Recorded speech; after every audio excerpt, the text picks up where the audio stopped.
Hi there, and thank you very much for joining us on this Legacy Wealth web chat. My name is Jen, the head of marketing, and joining us today is our head of investments, Mr. David Agar, and our head of planning, Mr. Alex Konarski. Gents, how you all doing? Doing fine so far? Wow. Hey, don't all answer at the same time. Really, just take your time. Thank you. Yeah, I'm great. Thank you. How are you? I'm good. I'm well ready for this week's web chat. What about you, Alex? All good. Ready and firing. Fantastic. So we get these questions where we deal with potential clients and clients as well. So it's all about how much do your investments cost. We talk about the total expense ratio. So we know that there are many fees. We know that when it comes to owning investments, what are the many types of, or the main types of fees that we would expect when owning a fund? Dave? I mean, there are lots of different fees for different purposes, and often there are a lot of different companies involved.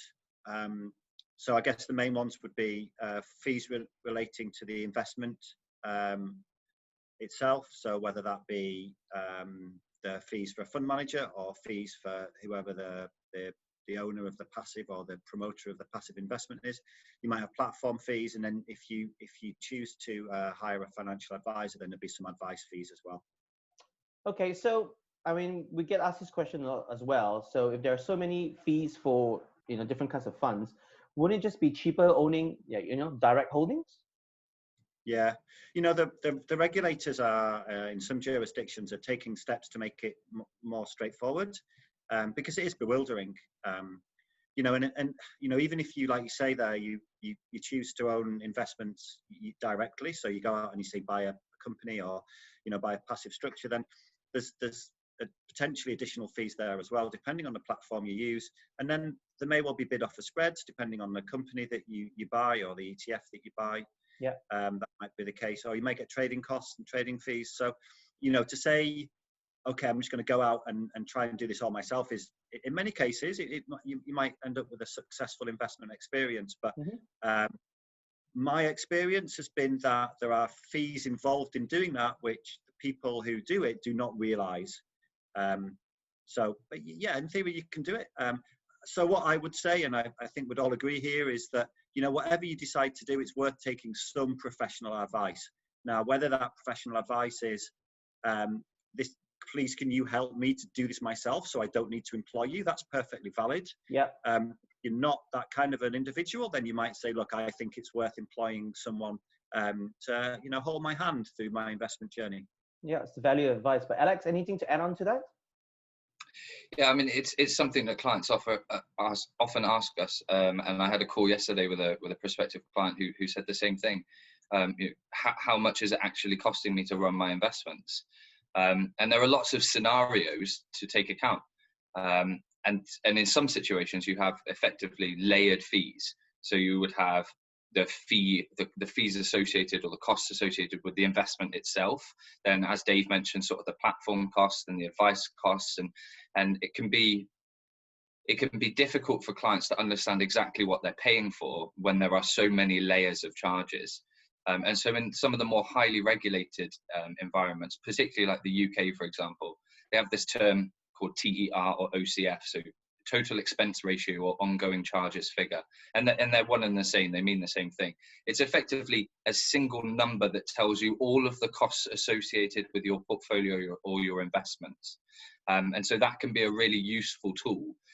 When people talk about just, it costs X amount of a percent to place a trade, or it costs X percent for the annual management charge of your fund, understanding all of those fees as one individual figure can help you anticipate what your projected returns might be in any market movement. So there's quite a lot for clients to absorb in terms of the investments, the fees, and if they have an extensive portfolio. So, but how do they truly get to grips with the cost of their investments? Yeah, one way to answer or to ask that question would be to say, if everything else, if all else is equal, so the markets don't move, yeah, and I put $1 into an investment structure, the investment markets themselves stay exactly as they were. How much will I have at the end of the year?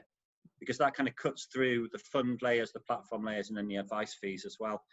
And again, I think as we've mentioned, there are clients who maybe, interact with certain platforms and certain institutions, and they think they're getting very, very low fees, but they're missing stuff out. They're missing out, say, bid offer spreads. They're missing out transactional costs that the institution doesn't share with them. And again, I think it's always, of course, we'd say this and we always do, but it's worth spending some time with someone to help you understand exactly what your costs are. Yeah, absolutely. One thing, sorry, Jen, one No, thing go I ahead, would, on top of that is, sometimes for fund positions, for example, there are initial charges for entry, and they don't always get disclosed in full.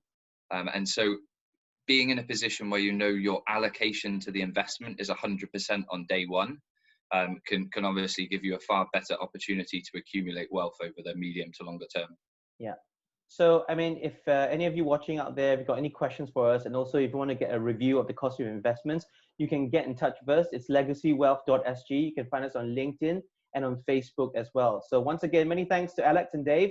And I'd like to start a new trend now to give out an award for the weekly web chat. So today's award for best lighting goes to Dave, and worst lighting goes to Alex. Alex, invest in some lights, mate. Really, you need some work or some plastic surgery at least.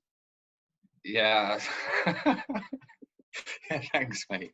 Know the cost of your investments.